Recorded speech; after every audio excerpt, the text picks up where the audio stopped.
Buenas tardes a todas y a todos y a todes. Primeramente, muchísimas gracias por la invitación, especialmente a Facundo, al Frente Azul, a la CCO, a Zonal Judicial y a todas y todos quienes organizan esta actividad que es tan significativa precisamente en un 25 de noviembre. Eh, Desde la Asociación de Abogadas y Abogados Laboralistas, nosotras venimos militando muy activamente por la ratificación de este convenio, con lo cual estamos en un momento, digamos, importantísimo, ya que nuestro país ha sido uno de los primeros países que ha ratificado el convenio 190 de la OIT. Empiezo por acá porque, digamos, esto es algo significativo, son más o menos 8 países en el mundo que lo han ratificado, ya fue el 15 de diciembre del 2020, con lo cual ya se está por cumplir un año de la ratificación. Con lo cual hay una decisión, digamos, de darle carácter obligatorio a sus normas, a su contenido. En este sentido, pasó a integrar nuestro bloque de constitucionalidad. Sabemos que las normas de la OIT tienen carácter supralegal, que tienen carácter superior a las leyes inclusive, con lo cual esto nos genera una verdadera transformación para el mundo del trabajo a nivel interno. Yo puedo decir que es una norma que está en su contenido por delante y es de avanzada con relación a las distintas leyes que tenemos vigentes hoy en nuestro país. Bueno, dicho esto, un paréntesis, me gustaría que me avisen cuando falten 5 minutos, porque son muchas cosas y seguramente para poder ir a lo central, ¿no? Para empezar, me parece importante contextualizar, este convenio se aprobó el 21 de junio del 2019, justo en el momento del centenario de la OIT, y en un momento en donde la Organización Internacional del Trabajo venía con un parate normativo, ¿no? Es un órgano tripartito, es producto de las relaciones de fuerza entre estos sectores en pugna, el mundo del trabajo, empleadores, estados y sectores de trabajadores. Y esta norma se logra dictar con yo puedo decir, con un consenso en algún punto, estos consensos precarios, ¿no?, que existen en el ámbito internacional, pero consenso al fin, de, digamos, tolerancia cero frente a la violencia del mundo del trabajo. ¿Y qué significa esto? Bueno, esto no fue de un día para el otro que, digamos, de un modo gratuito se decide reconocer estos derechos o reconocer que el derecho a una vida libre de violencias en el mundo del trabajo es un derecho humano también, como dice el convenio, sino que tuvo que ver fundamentalmente con grandes luchas que se dieron y que fueron también receptadas y visibilizadas por un organismo internacional como es la OIT. Especialmente la OIT reconoce como antecedentes de este convenio a lo que ha sido en Argentina el movimiento de Ni Una Menos, que se da desde el año 2015, al movimiento Me Too en Estados Unidos y a las múltiples manifestaciones que se han dado a lo largo y ancho de todo el mundo. Acá, como sé, hay representantes de Colombia, de España también, son países donde también se dieron y se están dando grandes luchas al respecto. Este convenio marca un paradigma nuevo en lo que hace a lo que es el abordaje de la violencia y el acoso en el mundo del trabajo, ya que hasta la sanción de esta norma, en general, y si nosotras y nosotros vemos lo que es la jurisprudencia en nuestro país, en general siempre en lo que tiene que ver con la violencia y el acoso se puso la mirada en descripciones que apuntaban a constatar intenciones subjetivas del agresor o la agresora, a constatar la repetición de la conducta a lo largo del tiempo, y ciertos parámetros que muchas veces hacían muy exigentes y difíciles de constatar efectivamente que digamos, este flagelo. Este convenio da una nueva definición de violencia y acoso, ahora la voy a mencionar. Esto es algo muy significativo en ese punto también. ¿Es nueva? O sea, esto me importa decirlo. ¿Es algo nuevo la violencia y acoso en el mundo del trabajo? En realidad no es algo nuevo. Desde que existe el sistema económico de explotación capitalista, vamos al siglo XVI, siglo XVII, es un sistema que desde que se constituye se lo hizo sobre la base de la violencia. Es decir, cuando digamos, miles de campesinos pierden sus tierras, pensemos en el momento de la acumulación originaria en Europa, y este modo de producción que se extiende a nivel mundial.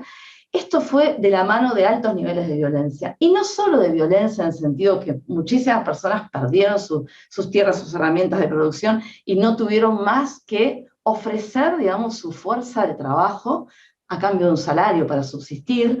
Esto también conllevó discriminaciones y diferenciaciones al interior del sector trabajador, de la clase trabajadora, entre varones y mujeres. O sea, también esto se lo hizo de la mano, o sea, por un lado se conformó esta clase trabajadora, pero el interior de la clase trabajadora también no fue algo homogéneo. ¿Por qué?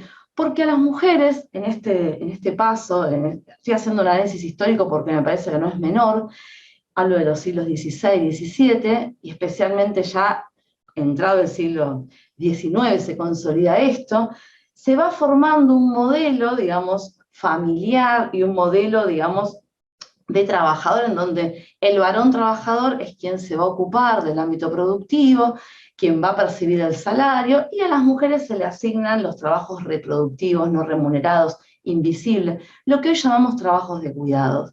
Es importante ir a este origen porque esto es la base hoy de múltiples discriminaciones, diferenciaciones y brechas que existen. Hoy padecemos brechas de acceso al empleo, brechas salariales entre los distintos géneros, y un sistema patriarcal que, digamos, no solo, por un lado, en el caso de las mujeres, nos coloca en un lugar, digamos, de subordinación por ser trabajadoras, sino también, digamos, esta doble discriminación también por esta asignación de los trabajos reproductivos. Toda esta conformación de este mundo del trabajo, que ya lleva siglos, esto no, en los cimientos no se ha transformado. Y esto fue de la mano de la violencia, esa asimetría propia de la relación laboral y esas diferenciaciones de género, ese formato patriarcal, es la base de la violencia laboral, del acoso, y especialmente por razón de género. Me importa hacer este análisis histórico porque, vuelvo a repetir, hoy lo que hemos logrado es la visibilización de esto. No es que recién es un fenómeno nuevo la violencia del acoso en el mundo del trabajo. Hay una autora, Silvia Federici, que me encanta siempre mencionar, que dice: el proceso de cercamientos no ha cesado. Es decir, permanentemente en la historia vuelve a haber expropiaciones y vuelve a generarse, digamos, esas diferenciaciones que hoy persisten, ¿no? Pensemos lo que ha sido la Casa de Brujas, por ejemplo, ese formato que, bueno, en el derecho penal se estudia bastante, en el derecho de trabajo no, muchas veces está invisibilizado, pero ahí hubo un formateo de un nuevo tipo de mujer, ¿no? De la mano de un modelo binario, ¿sí? Que hoy está en crisis. Sin duda en nuestro país ha habido muchos avances en materia de géneros, pero en el ámbito laboral esas diferenciaciones en las leyes, digamos, las leyes que están por debajo de la Constitución, no ha sido modificado demasiado. Sin ir más lejos, seguimos teniendo una ley de contrato de trabajo, esto es aplicable al sector privado, pero que da un concepto, forma estereotipos, que, por ejemplo, y pongo meramente un ejemplo, en la licencia por paternidad prevé 2 días nada más, ¿no? Esto es para el sector privado, en algunos espacios del ámbito público se aplica, pero digo, marca también un paradigma. Y vuelvo al convenio para no irme de tema. ¿Por qué yo decía que el convenio genera un nuevo concepto? Bueno, por esto que reconoce el derecho de toda persona a un mundo libre de violencia como un derecho humano, reconoce la tolerancia cero y reconoce un compromiso de todas las partes en erradicar, prevenir, sancionar y eliminar la violencia de acoso. Establece que la violencia y el acoso por razón de género afecta de manera desproporcionada a mujeres y niñas. Es decir, el ámbito de protección del convenio es para todos los géneros, pero especialmente para mujeres y niñas. Y obliga a adoptar un enfoque inclusivo e integrado, justamente teniendo en cuenta que muchas veces estas situaciones de violencia y acoso se dan en situaciones en donde la discriminación es interseccional. ¿A qué le llama interseccional el convenio? Es decir, la persona sufre discriminación, posiblemente por ser trabajadora, por ser migrante, por ser mujer, por pertenecer a cierta religión, por cierta raza, es decir, se dan en forma simultánea múltiples padecimientos. Este concepto de interseccionalidad, el convenio lo menciona permanentemente. Reconoce que la violencia de acoso en el mundo del trabajo afecta la dignidad, es incompatible con el trabajo decente. Esto es fundamental. Y ya tiene, que ahora voy a ir al concepto de violencia, una definición absolutamente amplia. Incluye también lo que es los efectos de la violencia doméstica, algo que en principio es ajeno al mundo laboral, pero también obliga a que los empleadores realicen todas las acciones a su alcance para mitigar los efectos de la violencia doméstica también en el mundo del trabajo. Ahora voy a ir más en detalle. Bueno, entrando ya en la definición de lo que es violencia y acoso en el mundo del trabajo, en el artículo 1 del convenio, bueno, algo que no dije antes, hace una buena síntesis de todos los instrumentos internacionales que fueron antecedentes del convenio. Es decir, este convenio es la primera norma universal que regula y sanciona la violencia laboral y el acoso en el mundo del trabajo. En este sentido, es revolucionaria, pues es la primera norma. Pero hay un montón de antecedentes, desde la CEDAW, la Convención Interamericana para erradicar la violencia contra las mujeres, el convenio 111 de la OIT sobre eliminación de la discriminación en el mundo del trabajo. Es decir, hay un sinnúmero de normas que las toma como antecedentes y también las incluye y las menciona. Y cuando va a la definición de violencia, esto yo decía que genera un cambio de 180 grados, porque en lugar de hacer una definición acotada, donde exige quizás constatar intencionalidades, que a veces es lo que más cuesta, esos estándares probatorios que se tornan imposibles muchas veces, dice que la expresión violencia de acoso designa un conjunto de comportamientos y prácticas inaceptables o de amenazas de tales comportamientos y prácticas, ya sea que se manifiesten una sola vez, esto es importante, o sea, no exige que se dé durante determinada cantidad de tiempo, como a veces la jurisprudencia en su momento lo ha exigido. En varios fallos se exigía que se dé durante 6 meses, por ejemplo. No, el convenio dice que podía darse una sola vez, depende del daño que ocasiona en realidad. No interesa tanto la cantidad, sino que sea susceptible justamente o que cause un daño físico, psicológico, sexual o económico, también incluye el convenio.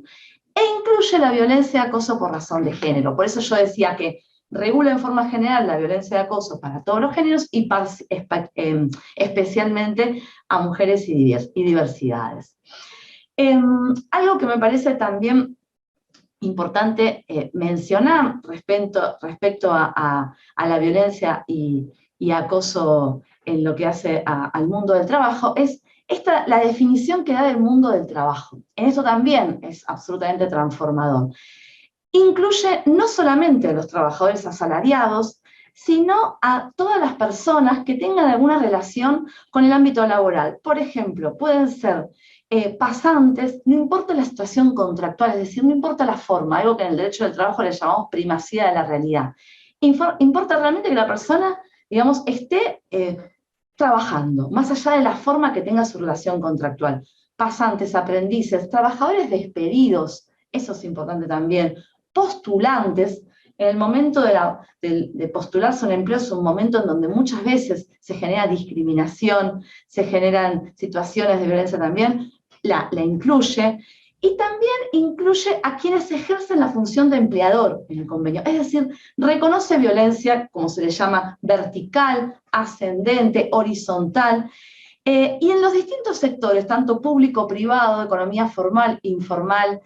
En el ámbito espacial, esto en el artículo 3, considera lugar de trabajo a todos los espacios donde la persona tiene relación, es decir, puede ser el comedor, el trayecto, las instalaciones sanitarias, donde cuando se realiza algún evento, las TICs, esto que en la 3 pandemia... minutos, doctora. ¿Cómo? ¿Perdón? Le quedan 3 minutos. Oh, bueno, corro Le contra el veníamos chat. mandando mensajes hace rato. Sí, disculpas. Bueno, las TICs, las tecnologías de la información y la comunicación también. En ese ámbito también sabemos que se puede desarrollar violencia porque es donde se exacerba el poder patronal. Entre los principios fundamentales, da un lugar fundamental a las organizaciones sindicales. Es decir, obliga a que justamente en la negociación colectiva y digamos, el respeto a la libertad sindical sea una de las maneras para erradicar la violencia y el acoso en el mundo del trabajo. Todo el tiempo estoy diciendo violencia y acoso en el mundo del trabajo porque no hace, o sea, a ambos conceptos les da los mismos efectos y la misma cobertura. Esto también es importante. Es fundamental las obligaciones que establece para las partes, que son los estados, pero dentro de las partes, para todos los actores del mundo del trabajo, para sindicatos, para empleadores y para los estados. Hay obligaciones de adecuar la legislación interna. Hoy Argentina nos obliga a tener una ley de violencia laboral que no tenemos. Nosotros tenemos una ley que protege especialmente de protección integral para las mujeres, donde se reconoce como una modalidad la violencia laboral, pero no tenemos una ley de violencia laboral. También nos obliga a adecuar la legislación en materia de riesgos del trabajo. Nuestra legislación, la ley 24.577, es absolutamente restrictiva, 557, perdón, en lo que hace al reconocimiento de los efectos de los riesgos psicosociales. Este convenio es muy de avanzada con relación a la ley y tiene carácter superior a la ley de riesgo del trabajo, con lo cual la violencia laboral y sus efectos debe ser reconocido como un riesgo del trabajo también, adecuándonos al convenio. Da un rol muy activo a las delegadas y delegados en el lugar del establecimiento, obliga a que existan mecanismos, protocolos para que se canalicen las denuncias al interior de los establecimientos laborales, pero también que se garantice plenamente el acceso a la justicia. En el sentido, la recomendación establece que una de las formas, por ejemplo, para sancionar la violencia, también puede ser la readmisión en el empleo. Esto es algo fundamental, ¿sí? En el derecho, en lo que hace al ámbito privado, en nuestra legislación, nosotros tenemos un sistema de despido, salvo en la pandemia, ¿no?, que están prohibidos ahora, pero en donde se puede despedir, es un ilícito, pero tiene efectos, sin causa. Bueno, la violencia y el acoso en el mundo del trabajo como acto discriminatorio es nulo, y en ese sentido se puede solicitar la readmisión, el convenio también lo reconoce. Es decir, también establece obligaciones de reconocer formas de prueba para garantizar un verdadero acceso a la justicia, protección de los testigos, de las víctimas. Es decir, hay una multiplicidad de disposiciones que son de avanzada respecto a nuestra normativa y que en tanto ya está ratificado y se cumple un año, este convenio es obligatorio para nuestro Estado y hay que ponerlo en práctica, conocerlo e ir adecuando paulatinamente toda nuestra legislación interna y nuestras prácticas colectivas y sindicales al mismo. Muchísimas gracias.